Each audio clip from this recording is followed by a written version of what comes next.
This is Alan's log. It's Thursday, 28th of April. It's just about to head into May, middle of the spring season, and I'm sitting in my car waiting for my mum. And it's a nice day. It's a bit cool. In fact, a few days back it was freezing. There was ice in my car in the morning, but it's a bit cool. And become aware of a few things. I got this sense of impending chaos approaching the world, mainly because the fossil fuels are running out, and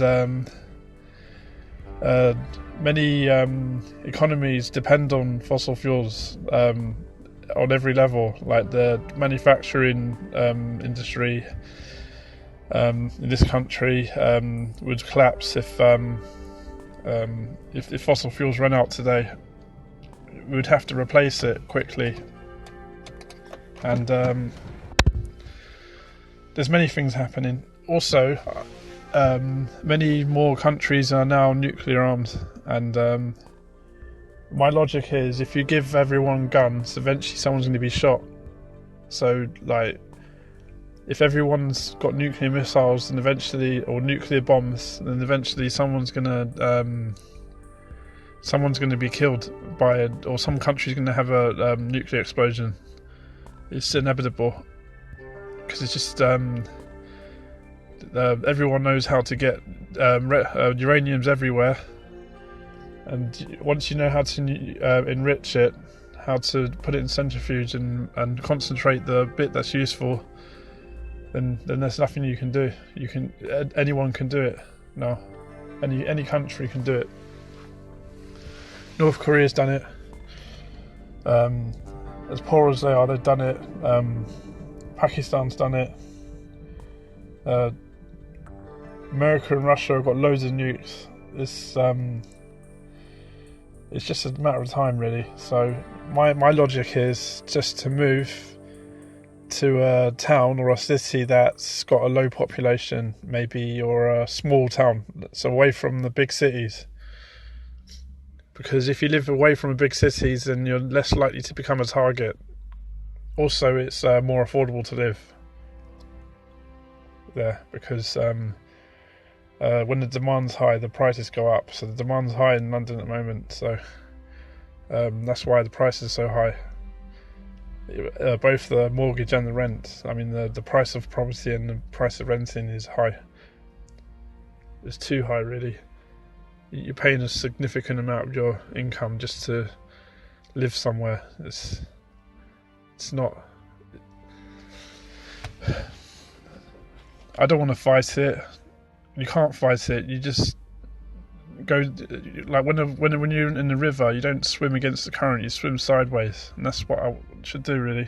Just swim sideways, and then get to the shore, to the banks, and get out.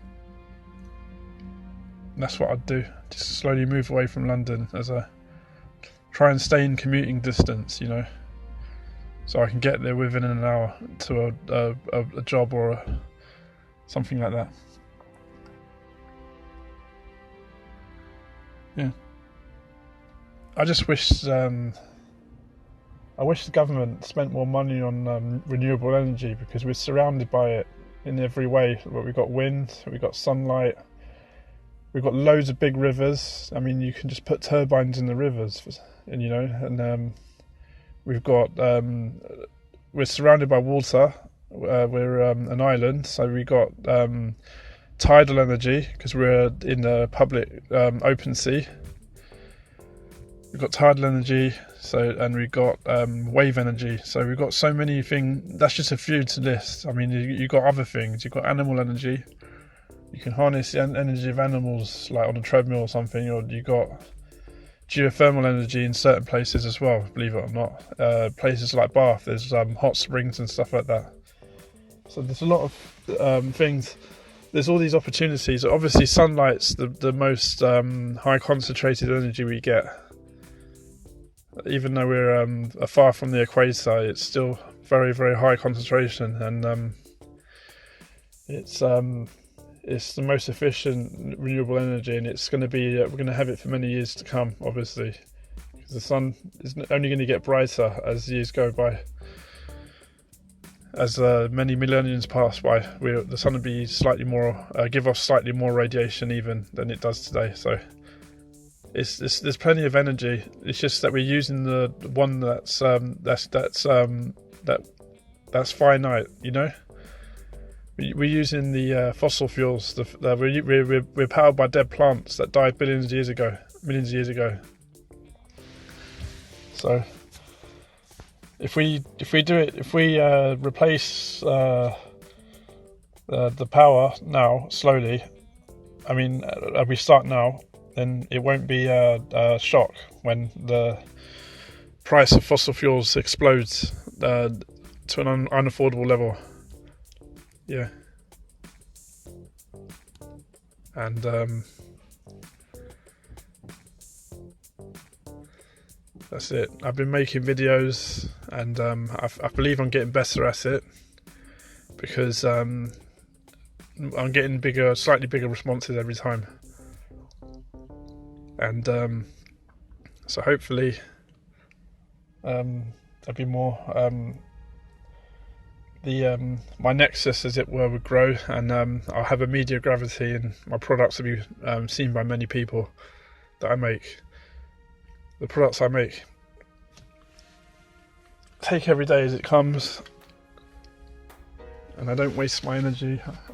I'm always constructive, and I'm always making things, and eventually the outcome will be good, and I'll reach my goal of leaving London for good. Not just the suburbs, I'll leave the whole city behind and live further away from London, maybe, but still stay in commuting distance, so I can still exploit London but not live near it, because that's the way I think everyone's going to live in eventually. There's just people buy properties here just to own them from other countries. I think they should ban that, because that's what makes properties more expensive. It's when it shouldn't be. I think property shouldn't be there for profit. They shouldn't be there for business. It should be residential properties. It should just be for living in. And if it's used for profit, then you got to question whether the government really cares about you as a person, or whether they're just looking after themselves and looking after their ego. Because if I was the government, I would put a rent limit in the city. So you'd say £600 for a room, no more, and for a flat, no more than £1,000 for a one-bedroom flat. I'll put a brakes on in that sense, so that it would do everyone a favour, because the people that the people that live in that are renting out the properties, they won't live in a market that will fall apart, and they'll still be able to have their profits. And the people that are living in the house, also the people that are renting and paying them and owning homes, they won't pay too much. They won't struggle too much to pay to live. And if you don't do that, you have to question whether the government they're actually in your, whether that you should keep the government there or really radically change the government. It's like try and elect a whole new cabinet, try and change, get people that are eye to eye with you. Because at the end of the day, if you don't, it will just keep heading the way it is now. So I urge everyone to vote and make sure. I'm going to ask every MP, every candidate that question that I can get hold of. I'll ask them: would you put a limit on rent, a rental limit, like a break for the amount that you can charge? Historically, there's been lots of casualties of people moving to towns in large numbers and they couldn't afford the rent and they had to live in terrible conditions. So that's the world as it is at the moment. So until next time, goodbye.